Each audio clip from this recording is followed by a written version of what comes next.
जय हिंद मेरे प्यारे साथियों, स्वागत है GS practice hub YouTube channel पे। दोस्तों, आज इस वीडियो में हम लोग बिहार पुलिस और मद्य निषेध के लिए प्रैक्टिस सेट संख्या 16 को देखने वाले हैं, जिसका भाग 2 वीडियो है। भाग 1 ऑलरेडी अपलोड कर दिया गया है, जिसको 1 से लेकर के आपको 51 तक प्रश्न को कवर किया गया है। भाग 2 वीडियो है, जिसको मैं आपको 52 से लेकर के 100 तक प्रश्न को हम लोग इसमें आज कंप्लीट करने वाले हैं। पहले वाला वीडियो यदि नहीं देखे हैं तो पहले वाला वीडियो जाकर के देख लीजिए साथी, तब जाकर के आपको पूरा सही से समझ में आएगा और सारे प्रश्न को एक साथ सिनारियो ढंग से सजाते हुए आगे बढ़िएगा। वीडियो को पूरा अंत तक जरूर देखिएगा, क्योंकि पूरा कॉन्सेप्ट के साथ में और जो टॉपिक्स का प्रश्न पूछा जाता है उस प्रश्न को पूरा और उस टॉपिक को पूरा आपको पोस्टमार्टम कर करके बताया जाता है। तो वीडियो को अंत तक जरूर देखिएगा। साथ में आपको कलम कॉपी लेकर के बैठिए, जो एक्स्ट्रा नोट मैं कराऊंगा आप उसको नोट जरूर करते चलिएगा। तो आज का इस सेट का पहला प्रश्न 52 नंबर से है। चौथी पंचवर्षीय योजना के दौरान जो कौन सा युद्ध यानी कि किसके किसके बीच में युद्ध हुआ था साथियों? देखिए, यह आपको भारत और पाकिस्तान के बीच में युद्ध हुआ था। ये ऑप्शन आपको सही जवाब हो जाएगा इस प्रश्न के लिए। अब सारी डिटेल को देखते हैं। जैसा कि पहले हमने बताया कि आपको पूरा के पूरा पोस्टमार्टम करके इसको बताते हैं, बाई ऑप्शन को भी और टॉपिक को भी। तो सबसे पहले आप देखिए कि भारत और पाकिस्तान के बीच में जो युद्ध हुआ था चौथी पंचवर्षीय योजना में, इस योजना का जो काल है 1969 से लेकर के 74 तक इस योजना का काल है। और इसी के बीच में जो है आपको बांग्लादेश के चलते भारत को पाकिस्तान से युद्ध करना पड़ता है। और यह जो युद्ध स्टार्ट हुई थी, ध्यान रखेंगे 3 से लेकर के 16 दिसंबर तक 3 से लेकर 16 दिसंबर तक यह युद्ध चला था। और 1971 में बांग्लादेश की आजादी भी 1971 में मिला था। तो अब एक एक पॉइंट को हम लोग देख रहे हैं। जैसे में पंचवर्षीय योजना देखिए कि आपको चौथी पंचवर्षीय योजना 1969 से 74 के बीच में चला था। उसका मॉडल अगर देखें तो यह गॉडगिल फॉर्मूला पर आधारित था। और लक्ष्य है या उद्देश्य है इस योजना का तो स्थिरता के साथ में विकास करना और आत्मनिर्भरता पर बल देना था। देखिए, घटना इसमें देखिए कि आपको भारत का पाकिस्तान के साथ में युद्ध करना पड़ा बांग्लादेश के कारण। और इसी में समय में देखिएगा 15 अगस्त 1969 को इसरो का भी स्थापना कर दिया गया था। उसके बाद में भारत चीन, देखिएगा बी ऑप्शन में भारत चीन युद्ध है। तो भारत चीन युद्ध जो आपको 1962 में होता है साथियों, 1962 में हुआ था। और यह तीसरी पंचवर्षीय, उस समय आपको तीसरी पंचवर्षीय योजना चल रहा था। तीसरी पंचवर्षीय योजना का काल है उसका आपको देखिएगा यह 66 तक चला था। 1961 से लेकर के 1966 तक इसका टाइम पीरियड था तीसरी पंचवर्षीय योजना का। देखिए, प्रथम विश्व युद्ध आपको ऑप्शन में दिया गया है, सी ऑप्शन में प्रथम विश्व युद्ध है। इसका काल आपको 1914 से लेकर 18 तक चला था। और दूसरा द्वितीय विश्व युद्ध है आपको 1939 से लेकर के 45 तक यह युद्ध चला था। तो हम लोग इतना डिटेल के साथ में देखें, हमें नहीं लगता है कि इतना डिटेल से आपको कोई और बताएगा कोई चैनल पे। तो फटाफट जो है आपको वीडियो को लाइक कर दीजिएगा और अभी के अभी शेयर करके आइए। देखिए, राष्ट्रीय गान है, राष्ट्रीय गान और राष्ट्रीय ध्वज का जो सम्मान करना क्या है? तो दोनों का सम्मान करना जो है आपको यह प्रत्येक नागरिक का मूल कर्तव्य हो जाएगा। क्या हो जाएगा साथियों? प्रत्येक नागरिक का जो है मूल कर्तव्य हो जाएगा। ये ऑप्शन आपको सही जवाब हो जाएगा 53 नंबर प्रश्न के लिए। अब जैसे मूल कर्तव्य की देखें, मेन पॉइंट को देखते हैं कि मूल कर्तव्य जो है, मूल कर्तव्य हमको संविधान में आपको 11 गो है। कितना? 11 गो मूल कर्तव्य है साथियों। और 11वां मूल कर्तव्य जो है सबसे अंतिम में जोड़ा गया है, उसको पर भी हम लोग चर्चा करेंगे। जैसे देखिए कि 42वां संविधान संशोधन अधिनियम 1976 के द्वारा है मूल कर्तव्य को जोड़ा गया है। और यह अनुच्छेद 51 के क, देखिए ये आपको प्रश्न पूछा गया है 51 के जो है क, तो यह आपको बिहार पुलिस ड्राइवर में यह प्रश्न पूछा गया है। ये आपको ध्यान रखना है। अनुच्छेद रहा संविधान इसमें देखिए क्या क्या मूल कर्तव्य में क्या क्या चीज है, जिसे संविधान के पालन करना हम लोग का कर्तव्य है, मूल कर्तव्य है। उसके आदर्श को भी मानना है, संस्थाओं और राष्ट्रीय ध्वज झंडा फहराना और राष्ट्रीय गीत, यह सब जो है आदर के योग है। आदर करना हमारा मूल कर्तव्य है, ये सब चीज को आदर करना मूल कर्तव्य है। 11वां आपको देखिएगा, 11वां मूल कर्तव्य जो था आपको, यह इसमें आपको प्रावधान किया गया था कि माता पिता का कर्तव्य होता है कि 6 वर्ष से लेकर के 14 वर्ष के जो बच्चा है उसको आपको शिक्षा का अवसर प्रदान करना माता पिता का यह दायित्व बन जाता है, यह कर्तव्य बन जाता है। और यह अनुच्छेद जो है, अनुच्छेद 51 के एक के में, 51 के ए सब क्लॉज के में यह वर्णित है बाबू। आगे देखिएगा 54 नंबर प्रश्न। 54 नंबर प्रश्न है लाहोत्सो जो है, लाहोत्सो पर्वत श्रृंखला शिखर कहाँ है? तो यह पर्वत शिखर आपको नेपाल और तिब्बत के सीमा के निकट में, नेपाल और तिब्बत के सीमा के निकट में है। डी ऑप्शन आपको सही जवाब हो जाएगा। देखिए पूरा विस्तार से बताने की वजह से थोड़ा सा वीडियो लंबा हो सकता है, लेकिन कोई बात नहीं, आपको इतना देख सकते हैं। लगभग में 40 या 45 मिनट के आसपास में ये वीडियो जाएगा। देखिए और जैसे याद कर लीजिए, जैसे माउंट एवरेस्ट है, माउंट एवरेस्ट नेपाल में है बाबू। उसके बाद में गॉडविन अस्टीन या केटू कहा जाता है, वह भारत और पोक अधिकृत यानी कि पीओके के क्षेत्र में है। कंचनजंगा है नेपाल और भारत, कंचनजंगा नेपाल और भारत में। लाहोत्सो नेपाल और तिब्बत में देखें। नंगा पर्वत केवल भारत में है। तो इन सारे प्रश्न को देखें ताकि आगे भी अगर हो सकता है कि अगर प्रश्न आए तो उसको आप आसानी से बना सकते हैं। 55 नंबर है कि बैरोमीटर का पाठ्यांक है, पाठन है, तेजी से अगर गिर रहा है तो निम्न में से क्या संकेत है? अगर बैरोमीटर का पाठ्यांक अगर तेजी से नीचे गिरता है तो यह संकेत है कि आपको तूफान आने वाला है। क्या आने वाला है साथियों? तो यह संकेत आपको है कि तूफान आने वाला है, तूफान आने वाला है, यह आपको ध्यान रखेंगे। 55 नंबर के लिए क्या है कि तूफान आने वाला है। अब एक एक पॉइंट को हम लोग देखते हैं कि कौन सा तूफान आएगा, क्या इंडिकेशन से वर्षा होगी, क्या से मौसम साफ होगा। नोट करिएगा। जैसे देखिए अगर तेजी से पाठ्यांक है, अगर नीचे गिर रहा है तो देखिए कि तूफान आने वाला है।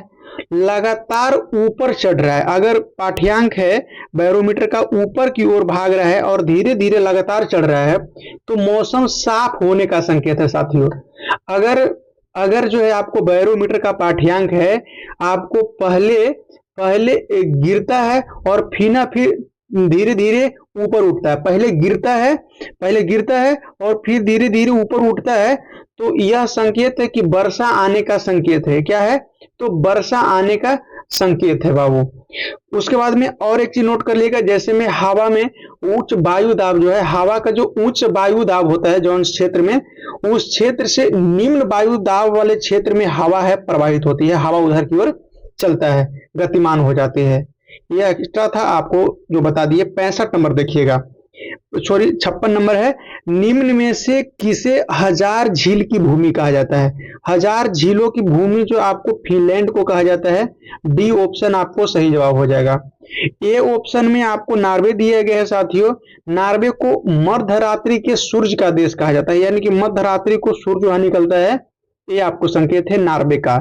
जापान को उगते हुए सूरज का देश कहते हैं, यानी कि जापान में सबसे पहले सूरज वही निकलता है, जापान में निकलता है। तो थाईलैंड के जो आपको सफेद हाथियों का देश कहा जाता है। तो इन सारे ऑप्शन को देखें, आपको एक एक पॉइंट करके ऐसे ही अगर सारे वीडियो को देख लेते हैं तो आपको 100 प्रश्न के सेट में कम से कम आपको 400 प्रश्न कंप्लीटली आपको एक बार माइंड में जो रिसाइकिल कर ही देंगे हम, आप मेरे पे भरोसा रखिए। 57 नंबर में है कि सौर पवन यानी कि सोलर विंड सूर्य के किस मंडल में पाया जाता है? तो यह सूर्य के आपको कोरोना में पाया जाता है बाबू। ये ऑप्शन आपको सही जवाब हो जाएगा 57 नंबर के लिए, ये ऑप्शन आपको सही जवाब हो जाएगा। बी ऑप्शन में वर्ण मंडल दिया गया है, यानी कि क्रोमोस्फीयर है। तो क्रोमोस्फीयर में जो आपको होता है प्रकाश मंडल के ठीक ऊपर स्थित वायुमंडल के जो एक परत है, ये क्या है बाबू? तो यह एक परत है और यह जो है सूर्य ग्रहण के समय सिंदूरी लाल ऐसे करके दिखाएगा, सिंदूरी लाल रंग का चमकता है। कब? जब सूर्य ग्रहण लगता है तब। प्रकाश मंडल, देखिए सी ऑप्शन में प्रकाश मंडल है। प्रकाश मंडल यानी कि फोटोस्फीयर है। यह बताता है कि यह विशेष रूप से सूर्य से निकलने वाली एक दृश्य प्रकाश है को संदर्भित करता है और जो मानव को दृष्टि तक पहुंचता है। तो हम लोग यह प्रकाश मंडल से ही प्रकाश निकलता है और जो सारे दुनिया को इंजोर में बदलता है, यानी कि सारी चीज हम लोग देखने में सक्षम होते हैं। तो यह प्रकाश मंडल से प्रकाश निकलता है सूर्य के, तो वही हम लोग देख पाते हैं। 58 नंबर प्रश्न को देखिएगा। 58 नंबर में है कि ग्रेट ब्रिटेन, देखिए ग्रेट बेसिन जो है आपको पठार किस देश में है? ग्रेट बेसिन पठार है, यह जो आपको हो जाएगा, ध्यान रखेंगे तो यह आपको इसके लिए 58 नंबर के लिए सही जवाब हो जाएगा। तो यह आपको ऑस्ट्रेलिया में है। सी ऑप्शन सही जवाब हो जाएगा, ऑस्ट्रेलिया में है। अब उसके बाद में देखिएगा, जैसे संयुक्त राज्य दिया गया है ऑप्शन ए में, संयुक्त राज्य दिया गया है, यहाँ पर कौन कौन सा पठार है तो देखिएगा, कोलंबिया का पठार है, फिर कोलोराडो का पठार है और अलास्का पठार है। ये तीन वो इंपॉर्टेंट है, एग्जाम में आता है और वहां की फेमस है संयुक्त राज्य अमेरिका के, इसीलिए मैं बता दिया हूं। रूस का देखिएगा, बी ऑप्शन में है, रूस का एक मध्य साइबेरिया पठार है। क्या है? एक मध्य साइबेरिया पठार है रूस में। और ऑस्ट्रेलिया में आपने देखे कि ऑस्ट्रेलिया में आपको किम्ब्रेले, एक तो ग्रेट बेसिन देखें और एक किम्ब्रेले का भी पठार देखिएगा। चीन में देखिएगा साथियों, चीन में एक पठार है, तो ये आपको हुआंगुत कहा जाता है या फिर लोएस पर्वत कहा जाता है। तो ज्यादा ऑप्शन में लोएस लिखा रहता है, उसको हुआंगुत भी लिख दे देगा, तो आप इसको समझ सकते हैं, याद कर लीजिए, इसको नोट कर लीजिए। नेक्स्ट प्रश्न है 5 नंबर 59, कर्नाटक राज्य की सीमा कितने राज्य से लगती है? इसका आपको सही जवाब सी ऑप्शन हो जाएगा। 6 राज्य के साथ में जो है कर्नाटक सीमा बनाती है। 6 राज्य के साथ में जो कर्नाटक सीमा बनाती है, ये आपको इसको याद कर लेना है। देखिए आगे देखिए 60 नंबर प्रश्न है। 60 नंबर प्रश्न में है कि गेहूं के बुआई के समय औसत तापमान कितना उपयुक्त है, यानी कि गेहूं बोने के समय में कितना तापमान की जरूरत होती है? तो आपको इसको याद रखिए कि 10 से लेके 15 डिग्री तापमान की जरूरत होती है गेहूं के बुआई के समय में। अब अलग अलग समय में अलग अलग तापमान की जरूरत पड़ता है, आप नोट करिएगा जो मैं बता रहा हूं। जैसे गेहूं के बुआई के समय में देखें कि 10 से 15 डिग्री तापमान चाहिए। गेहूं अगर वृद्धि के समय पे है तो उस समय आपको 15 से लेकर के 20 तक ले चाहिए। जब वृद्धि के समय रहेगा तो 15 से लेकर 20 डिग्री टेम्परेचर चाहिए। और जब गेहूं पकने का समय है, गेहूं पकने का समय रहेगा तो 20 से 25 डिग्री तापमान की जरूरत होती है। तो इन तीनों पॉइंट को आप याद कर लीजिएगा या नोट कर लीजिएगा। तो हमें नहीं लगता है कि आगे इससे संबंधित अगर आगे प्रश्न आएगा सेट में या फिर एग्जाम में आएगा तो आपसे छूट पाएगा। उसके बाद में थोड़ा सा एक्स्ट्रा पॉइंट और नोट कर लीजिएगा, जैसे गेहूं उत्पादन के लिए कितना सेंटीमीटर वर्षा की जरूरत होती है? तो यह आपको गेहूं उत्पादन के लिए 50 सेंटीमीटर से 75 सेंटीमीटर वर्षा की जरूरत होती है। और गेहूं के लिए दोमट मिट्टी सबसे उपयुक्त मानी जाती है। दोमट मिट्टी आपको सबसे उपयुक्त मानी जाती है साथियों। देखिए 61 नंबर में है कि बिहार के किस जिले की सीमा नेपाल एवं उत्तर प्रदेश दोनों के साथ में मिलता है? तो ये दोनों के साथ में मिलता है, इसके लिए देखिए क्या सही जवाब हो जाएगा। यह आपको पश्चिमी चंपारण है। पश्चिमी चंपारण की सीमा है, एक तरफ नेपाल और उत्तर प्रदेश दोनों को टच करता है। अब जैसे देखिए और सारी चीज को मैं बता देता हूं, जैसे में किशनगंज जो है नेपाल और पश्चिम बंगाल, किशनगंज है जो आपको नेपाल और पश्चिम बंगाल दोनों को टच करता है। कटिहार है पश्चिम बंगाल और झारखंड, कटिहार पश्चिम बंगाल और झारखंड दोनों को टच करता है। रोहतास है उत्तर प्रदेश और झारखंड दोनों को टच करता है। तो इन तीनों पॉइंट चारों पॉइंट अगर आप याद रखते हैं तो फिर ये द्वारा फंसने वाली बात नहीं रहेगा साथियों। तो आप कमेंट करके एक बार जरूर बताइए कि क्या इतना डिटेल से कोई बताता है, तो आपको क्या इस पर प्रतिक्रिया है आप जरूर बताइएगा। प्रथम जैन महासभा का आयोजन जो है आपको आज से लगभग कितने वर्ष पहले हुआ था? तो यह जो लगभग में है, यह लगभग में आपको है, तो ये लगभग में आपको ध्यान रखना है ये 23 साल, यानी कि सी ऑप्शन 2300 वर्ष, ध्यान रखना है 23 नहीं 2300 वर्ष पहले जो है आपको प्रथम जैन महासभा का आयोजन किया गया था। 63 के 62 के बाद में 63 नंबर प्रश्न है, मैथ का प्रश्न है। इसके लिए आपको इसका सही जवाब 62 हो जाएगा, आप इसको कैलकुलेशन कर लीजिएगा। और फिर उसके बाद में रीजनिंग है। देखिए 64 नंबर के लिए आपको एल आएगा, सीटिंग अरेंजमेंट का क्वेश्चन है, ए ऑप्शन इसमें सही जवाब हो जाएगा 64 नंबर के लिए। 65 नंबर भी देखिए आपको मैथ ही है, भट्टा का है, तो इसमें आपको सही जवाब बी ऑप्शन हो जाएगा। 68.5% आने वाला है। एक कैलकुलेशन आप कर लीजिएगा, क्योंकि डिस्प्ले पर कैलकुलेशन नहीं हो पाता है, छोटा डिस्प्ले रहता है, नहीं हो पाता है। देखिए 66 नंबर है साथियों। 66 नंबर प्रश्न आपको कहा जा रहा है कि जैव विकास यानी कि ऑर्गेनिक इवोल्यूशन के संदर्भ में समजात अंग वे हैं जिनकी क्या होती है। देखिए समजात अंग के अगर जब तक पूरा नहीं जाने रहिएगा तो आप इसको पूरा जानकारी नहीं बता सकते हैं। तो सबसे पहले आपको आंसर जो हो जाएगा, देखिए उत्पत्ति और संरचना समान होता है, लेकिन कार्य दोनों को भिन्न हो जाता है। कार्य दोनों को भिन्न हो जाता है, बी ऑप्शन आपको सही जवाब हो जाएगा इसके लिए साथियों। अब इसको पूरा डिटेल समझिएगा, जिसे समजात अंग का परिभाषा से समझिए समजात अंग होता क्या है। देखिए समजात अंग जो है, देखिए वैसे अंग जिनकी मूल उत्पत्ति और संरचनात्मक योजना समान होती है। उत्पत्ति और संरचनात्मक योजना जो है आपको यह समान होती है, क्योंकि वे एक साझे पूर्वज से विरासत मिलता है। यानी कहने का अर्थ है कि वह पूर्वज से चलता आ रहा है, पूर्वज से यह चीज मिलता है। लेकिन जो आपको विभिन्न प्रजातियों में पर्यावरण अनुकूलन के कारण जो है आपको इसका कार्य अलग अलग हो जाता है। पर्यावरण अनुकूलन के कारण है, इसका कार्य अलग अलग हो जाता है। अंग एक ही रहता है लेकिन कार्य उसका अलग अलग होता है। उदाहरण के तौर पे समझिएगा, जैसे मनुष्य के हाथ है, चमगादड़ के पंख होता है, उसका हेल का है, डायना होता है, यानी कि आपको फ्लिपर कहा जाता है, और उसका घोड़े का आगे वाला पैर, यह सब समजात अंग का उदाहरण है।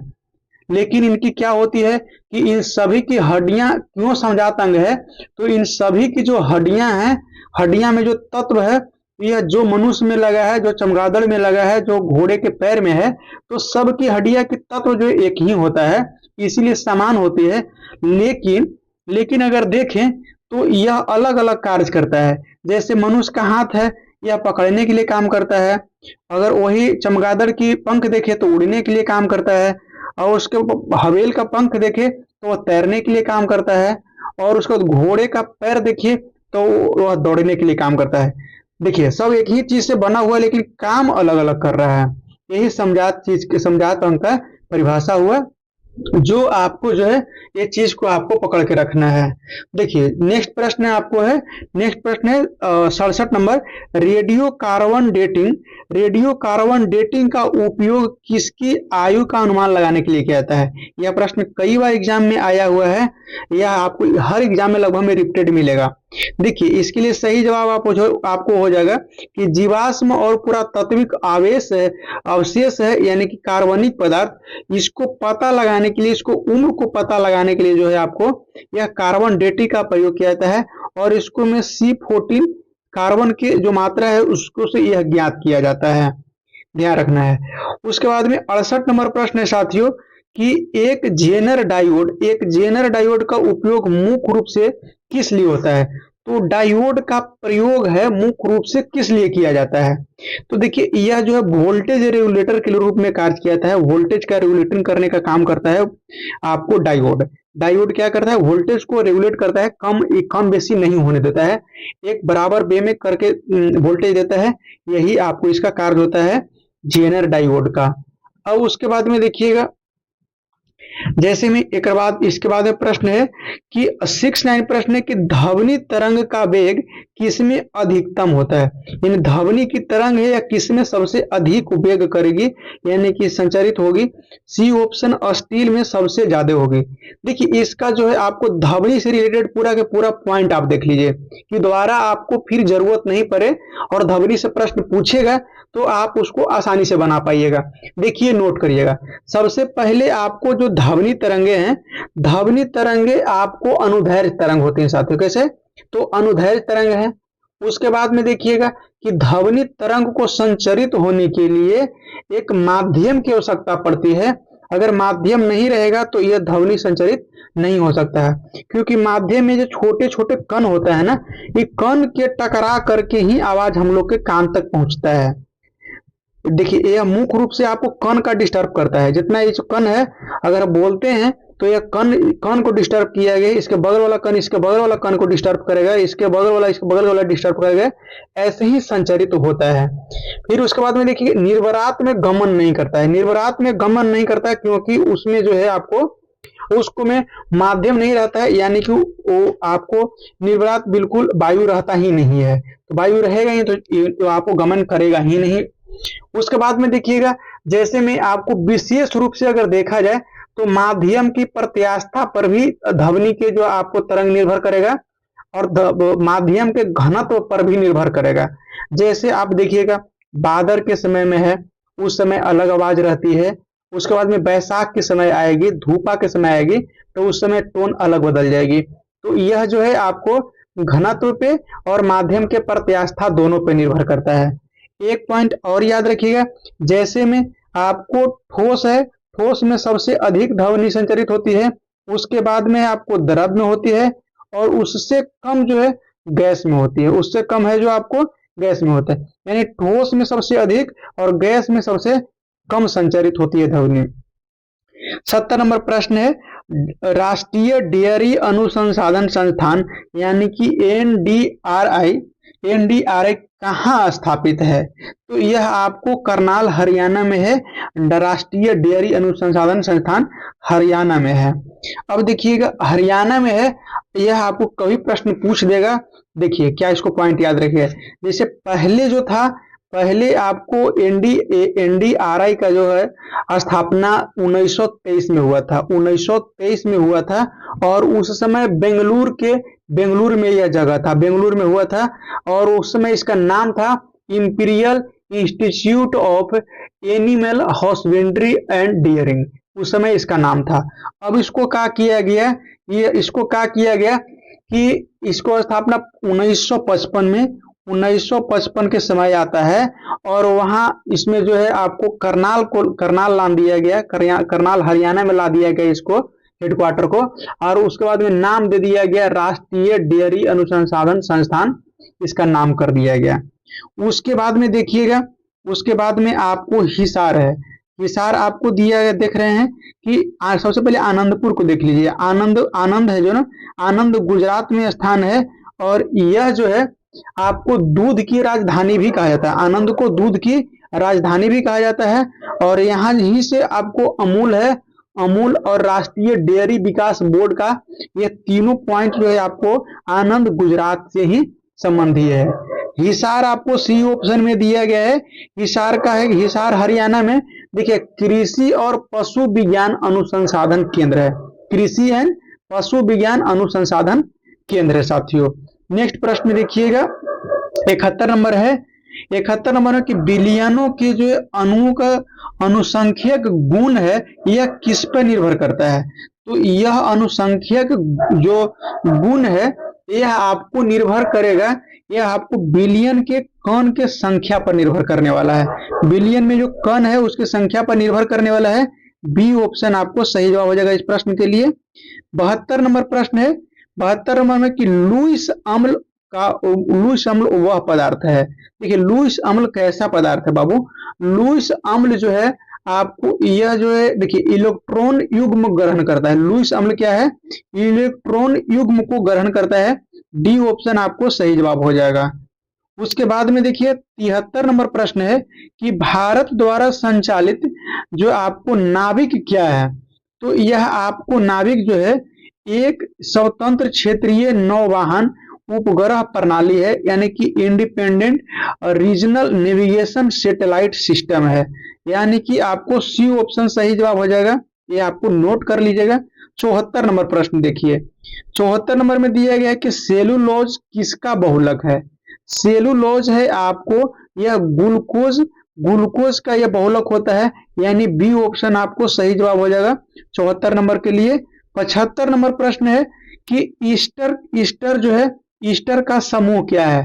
ईस्टर का क्रियात्मक समूह अगर देखें तो आपको सी ऑप्शन हो जाएगा, यानी कि माइनस सी, सी डबल ओ आर से जुड़ता है, या इसको साथ में आर, आर के साथ में सीओ और उसके बाद में ऑक्सीजन और ऊपर बाद में आर जुड़ जाता है।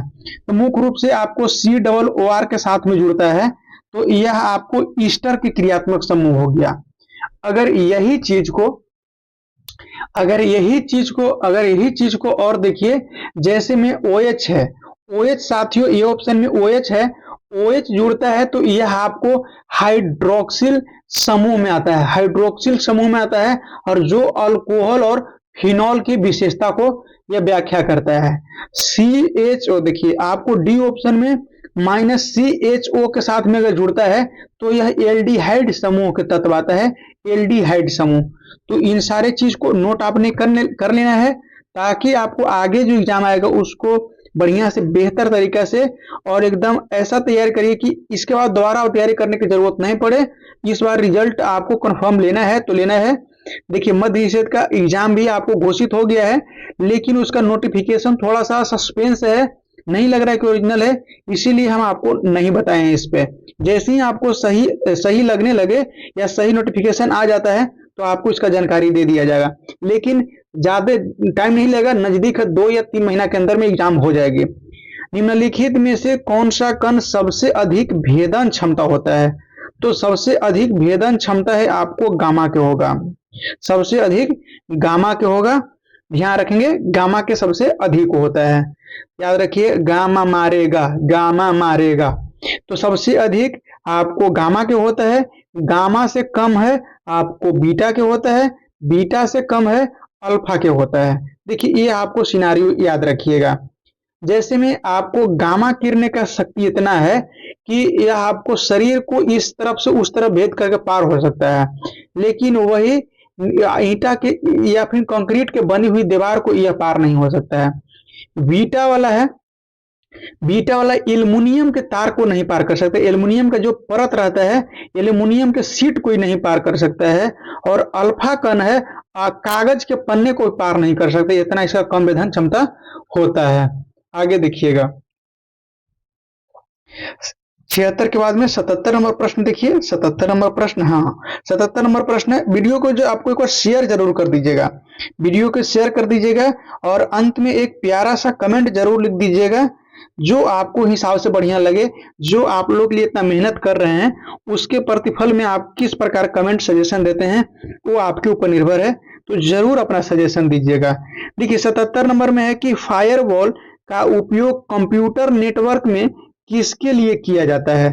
तो यह आपको अत्यधिक जो है अनाधिकृत यानी कि गड़बड़ सड़बड़ अनाधिकृत पहुंच और दुर्भाग्यपूर्ण जो आपको ट्रैफिक है उसको रोकने के लिए यह काम करता है। यानी कि जैसे साइबर ठग वगैरह भी जो अपना पहुंचने का कोशिश करता है, तोड़ने का काम करता है, तो यह अनाधिकृत पहुंच को रोकने का काम करता है। कौन सा? तो यह फायरवॉल करता है कंप्यूटर में। आगे देखिए कंप्यूटर से एक प्रश्न आपको रहेगा 78 नंबर प्रश्न में कि सऊदी अरब ग्रांड प्रिक्स 2025 का खिताब किसने जीता है। तो यह जो खिताब है यह खिताब आपको बी ऑप्शन ऑस्कर पियास्त्री ने जीता है, बी ऑप्शन आपको सही जवाब हो जाएगा। 79 प्रश्न देखिए, 79 प्रश्न है कि अप्रैल 2025 में भारतीय कृषि अनुसंधान परिषद ICAR के महानिर्देशक के पदभार कौन संभाल रहा है। तो यह महानिर्देशक के पदभार जो आपको संभाला गया है, तो इसका आपको सही जवाब हो जाएगा आपको ए ऑप्शन डॉक्टर जो है आपको डॉक्टर मांगीलाल जाट हैं, डॉक्टर मांगीलाल जाट हैं, ए ऑप्शन आपको सही जवाब हो जाएगा। 79 के बाद में देखिए 80 नंबर प्रश्न है कि विश्व मलेरिया दिवस कब मनाया जाता है। विश्व मलेरिया दिवस कब मनाया जाता है? तो इसके लिए देखिएगा, आपको विश्व मलेरिया दिवस है, मलेरिया दिवस के तौर पे आपको क्या जवाब होगा, कमेंट करके बताइए कि इसका क्या सही जवाब होने वाला है 80 नंबर के लिए। तो 80 नंबर के सही जवाब हो जाएगा साथियों की 25 अप्रैल। 25 अप्रैल है आपको विश्व मलेरिया दिवस, विश्व मलेरिया दिवस के तौर पे मनाते हैं। 24 अप्रैल को देख लीजिएगा, 24 अप्रैल के जो है आपको राष्ट्रीय पंचायती राज दिवस, भारत में राष्ट्रीय पंचायती राज दिवस मनाया जाता है। और उसके बाद में 23 अप्रैल है, 23 अप्रैल को विश्व पुस्तक दिवस के तौर पे मनाते हैं। और 22 अप्रैल तो आपको बहुत बार एग्जाम में आया भी है, 22 अप्रैल को यह पृथ्वी दिवस के तौर पे मनाते हैं और 1970 से इसको लगातार मनाया जा रहा है। 81 नंबर प्रश्न है, 81 नंबर की मानव शरीर के को हानि पहुंचाने वाले जो कीटाणुओं से लड़ने के लिए जो आपको होस्ट प्रोटीन की खोज किस संस्थान के द्वारा किया गया है? तो यह जो है आईआईटी बम्बे के द्वारा किया गया है, आईआईटी बम्बे के द्वारा किया गया है। ये ऑप्शन आपको सही जवाब हो जाएगा। करेंट का भी देखिए एक अलग से सेशन लाया जाएगा, सेट में है, खैर इस चीज को भी आपको एक बार याद कर लेना है। देखिए IBSF विश्व बिलियर्ड 2025 का खिताब किसने जीता है? तो यह खिताब जो है, यह खिताब आपको सौरभ कोठारी ने जीता है, सौरभ कोठारी ने जीता है। ये ऑप्शन आपको सही जवाब हो जाएगा 82 नंबर के लिए। 83 नंबर प्रश्न है कि भारत पर तैमूर लंग का आक्रमण कब हुआ था? तो यह आपको 1398 के समय में जो है आपको तैमूर लंग ने यहाँ आक्रमण किया था। 84 नंबर प्रश्न देखिए, मुगल बादशाह बहादुर शाह प्रथम के अन्य किस नाम से भी जाना जाता है? देखिए बाबू, मोहम्मद बहादुर शाह जो प्रथम था, इसका आपको लगभग में देखें तो मुअज्जम भी कहा जाता था, शाह आलम प्रथम भी कहा जाता था, शाह एक बैखबर भी कहा जाता था। तो यानी कि उपयुक्त में से सभी सही आंसर हो जाएगा, यानी कि डी आपको सही जवाब हो जाएगा। ये सभी आपको कहा जाता था। देखिए शाह ए बैखबर इसलिए कहा जाता था क्योंकि यह जो है आपको राजशाही में इंटरेस्ट नहीं रखता था, यह आपको कहा जाता था। मुअज्जम शाह आलम प्रथम जो है आपको यह बचपन के शायद नाम है, देख लीजिए। 85 नंबर देखिए, 85 नंबर अलाउद्दीन खिलजी ने गुजरात के किस शासक के पराजित कर गुजरात को अपना जो है सल्तनत का एक सूबा बना लिया था? तो यह सूबा बना लिया था, तो यह राजा कर्णदेव को क्षेत्र को जीत करके और इसका जो पत्नी है उसको भी लेके चल गया था हरण करके और उससे शादी कर लिया था। ये ऑप्शन आपको सही जवाब हो जाएगा। 86 नंबर प्रश्न देखिए, मिलान करने वाला है और यह सबसे वीआईपी प्रश्न माना जाता है मिलान करने वाला, क्योंकि कभी कभी अगर सेटर का दिमाग खराब होता है तो मिलान करने वाला इतना टफ दे देता है, कम से कम 3 से 4 क्वेश्चन दे दिया तो आपको एग्जाम गोल हो जाएगा। इस पे आपको ज्यादा फोकस करने की जरूरत है। जैसे अभिलेख है और उसको कहाँ कौन सा शासक के जानकारी मिलता है अभिलेख में, तो देखिएगा जैसे हाथी गुफा अभिलेख खारवेल की जानकारी मिलता है, जूनागढ़ अभिलेख से रुद्रदमन प्रथम की जानकारी मिलता है, नासिक अभिलेख से गौतमपुत्र सतकर्णी का जानकारी मिलता है, एहोल अभिलेख से पुलकेशिन द्वितीय के बारे में आपको जानकारी मिलता है। इस हिसाब से आपको सही ऑप्शन ए ऑप्शन हो जाएगा, ये ऑप्शन आपको सही जवाब हो जाएगा। उसके बाद में देखिए 87 नंबर में है कि वर्ष 1905 ईस्वी में श्यामजी कृष्ण वर्मा द्वारा लंदन में निम्नांकित में से किस संगठन का स्थापना किया गया था? देखिए इस पे आपको बताओ साथी, तो यह आपको जो सही जवाब हो जाएगा इंडिया हाउस हो जाएगा। और यह प्रश्न लगभग में 3 बार आ चुका है, ये 16 तक पहुंचने में ही सेट में कम से कम 3 बार आ चुका है। तो इस हिसाब से आप समझ सकते हैं कि ये कितना इंपॉर्टेंट क्वेश्चन है, ये VVI क्वेश्चन है, एग्जाम में आ सकता है। और इससे संबंधी इसके पहले वाला जो वीडियो बनाए हैं उसमें आपको पूरा के पूरा डिटेल इसमें बता दिया है कि श्यामजी कृष्ण वर्मा और कौन कौन सा व्यक्ति थे इंडिया हाउस को स्थापना करने में। 87 के बाद में 88 नंबर प्रश्न है कि भारत छोड़ो आंदोलन के दौरान शांति देवी द्वारा बिहार के किस स्थान पर एक विशाल जनसभा का आयोजन किया गया था? तो यह दरभंगा में किया गया था। सी ऑप्शन आपको सही जवाब हो जाएगा, दरभंगा में। 88 के बाद में 89 नंबर प्रश्न है वीडियो को है जो आपको लाइक करते चलिए और वीडियो को शेयर करना नहीं भूलिएगा, शेयर जरूर कर दीजिएगा, क्योंकि अभी टाइम देखिए 1:52 हो रहा है और यह रात में आपको यह वीडियो रिकॉर्ड कर रहे हैं, क्योंकि आसपास के जो एरिया है ना बहुत ज़्यादा सराउंडिंग रहता है, इको रहता है और आवागमन रहता है, गाड़ी चलते रहता है, तो रिकॉर्ड करने में बनता नहीं है, तो रात में जग करके रिकॉर्ड करना पड़ रहा है। तो इस हिसाब से आगे मैं कुछ नहीं कर सकता हूँ, आप समझ लीजिए क्या करना है आपको। 89 नंबर है कि मोहम्मद अली जिन्ना द्वारा 14 सूत्री मांग कब प्रस्तुत किया गया था? यह प्रस्तुत आपको 1929 में किया गया था। सी ऑप्शन आपको सही जवाब हो जाएगा। 90 नंबर प्रश्न है कि पटना में डेनिश कंपनी का व्यापारिक केंद्र का स्थापना किस वर्ष हुआ था? तो यह आपको डेनिश कंपनी का जो है स्थापना, तो यह आपको 1774 में हुआ था, यानी कि आपको बी ऑप्शन सही जवाब हो जाएगा 90 नंबर के लिए। 91 नंबर में है बिहार के प्रसिद्ध किसान नेता स्वामी सहजानंद सरस्वती का जन्म कहाँ हुआ था? देखिए इसको में आपको किसी में नहीं है, किसी में नहीं, यानी कि डी ऑप्शन सही जवाब हो जाएगा, उपयुक्त में से कोई नहीं। इसका जो आपको सही जवाब देखिएगा यूपी के गाजीपुर जिला में एक देवा नाम के गांव है, वहां आपको स्वामी सहजानंद सरस्वती जी का जन्म हुआ था। इनका बचपन का नाम आपको नारंग राय था, इनका बचपन का नाम नारंग राय था। ये भी आपको ध्यान रखें, कभी कभी इनका बचपन का नाम भी पूछ देता है एग्जाम में। 92 नंबर प्रश्न है साथियों की स्वतंत्रता प्राप्ति के बाद भारतीय रुपया का अवमूल्यन कब और कितनी बार किया गया? एकदम इंपॉर्टेंट है, यह ग्रुप डी में भी यह प्रश्न पूछा गया है। तो अभी तक ले मुद्रा का अवमूल्यन है ये आपको 3 बार हुआ है, ध्यान रखेंगे, और एक 1901 और 4 हो जाएगा। ये प्रश्न ऑप्शन के अनुसार जो आपको है यह आपको 3 दिया गया है, लेकिन मोस्टली आपको 4 बार हो जाएगा, क्योंकि आपको 2014 में नरेंद्र मोदी की सरकार बनने के बाद में भी तो एक बार अवमूल्यन हुआ है। बट एक चीज मानना है कि यह पूरा का पूरा अवमूल्यन नहीं हुआ था, केवल कुछ 1000 के नोट और 500 के नोट को अवमूल्यन किया गया था, पूरा के पूरा नहीं किया गया था, तो इसलिए पूरा नहीं लिया जा रहा है। 3 बार ही आप याद रखिएगा।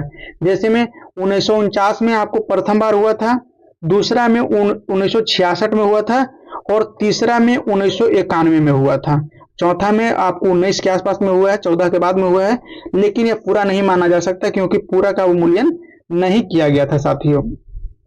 93 नंबर में है 17वीं शताब्दी के बंगाल के अर्थव्यवस्था का जो चित्रण एक विदेशी यात्री जो आपको वर्नियर ने अपनी यात्रा वृत्तांत में किया था, तो वर्नियर किस देश के यात्री है? तो यह वर्नियर जो है आपको यह फ्रांस देश की यात्री था, यानी कि आपको सी ऑप्शन सही जवाब हो जाएगा 93 नंबर के लिए। 94 नंबर में है कि विश्व में माइक्रो फाइनेंस का जनक किसे माना जाता है? यह प्रश्न और पहले वाला सेट में आया है, मोहम्मद यूनुस को जाना जाता है, ध्यान रखेंगे मोहम्मद यूनुस को जाना जाता है। मनमोहन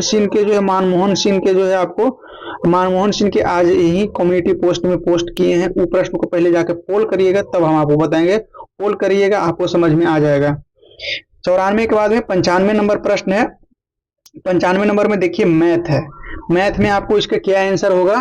तो इसका आंसर आपको हो जाएगा आपको 33.1/3% होगा, यानी कि बी ऑप्शन आपको सही जवाब हो जाएगा। 96 नंबर भी मैथ ही है, इसको में आपको ए ऑप्शन सही जवाब हो जाएगा, 100% आने वाला है। और उसके बाद में 97 नंबर प्रश्न जो है 97 नंबर में कि किस भारतीय ने पहली बार फार्मूला 2 ग्रांड जो प्री रेस जीतने का गौरव प्राप्त हुआ? तो यह जो आपको गौरव प्राप्त हुआ है, तो यह आपको देखिएगा नाम है कुसमैनी, यानी कि ये ऑप्शन सही जवाब हो जाएगा। 98 नंबर में कि हाल ही में पिंक जो है आपको पिंक ई रिक्शा योजना किस राज्य में शुरू किया गया है? तो ई रिक्शा पिंक कलर में रहेगा, यह महाराष्ट्र ने शुरू किया है, ध्यान रखेंगे। 99 नंबर प्रश्न है, 99 आपको कमेंट करके बताना है कि बिहार में महिलाओं के लिए किस कलर का बस जो है आपको चलाया गया है? देखिए 99 नंबर में है कि लारेसिया वर्ल्ड स्पोर्ट्स अवार्ड 2025 में जो आपको world sports man of the year किसे चुना गया है? तो यह आपको चुना गया है आपको मोडे डुप्लांटिस को चुना गया है, सी ऑप्शन आपको सही जवाब हो जाएगा। यह आपको वीवीआई है, याद कर लीजिएगा। और आज का अंतिम प्रश्न 100 नंबर में है कि बिहार में पहली बार सूर्य किरण एरोबैटिक, देखिए एरोबैटिक शो का आयोजन कहाँ किया गया था? तो बिहार में है बाबू, पटना में किया गया था, मरीन ड्राइव के पास में। आपको ए ऑप्शन सही जवाब हो जाएगा इस प्रश्न के लिए। और इसी के साथ में जो आज का प्रश्न सेशन समाप्त होता है। कैसा लगा, इतना मेहनत करके बनाए हैं, आप कमेंट करके जरूर बताइएगा। या आपको किसी भी प्रकार के सजेशन है तो आप कमेंट में जरूर सजेशन दे सकते हैं। इसका पीडीएफ प्राप्त करने के लिए आपको टेलीग्राम चैनल को ज्वाइन कर लीजिए। वीडियो के डिस्क्रिप्शन में ही इसका लिंक दिया गया है, वहां से आपको टेलीग्राम चैनल को ज्वाइन कर लीजिए। और टेलीग्राम चैनल पे जो और नए नए अपडेट जो आते रहते हैं उसका जानकारी भी दिया जाता है, तो चैनल को एक बार आप ज्वाइन कर लीजिए। इस वीडियो में इतना ही, मिलेंगे नेक्स्ट वीडियो में। जब तक के लिए धन्यवाद, शुक्रिया, बाय बाय।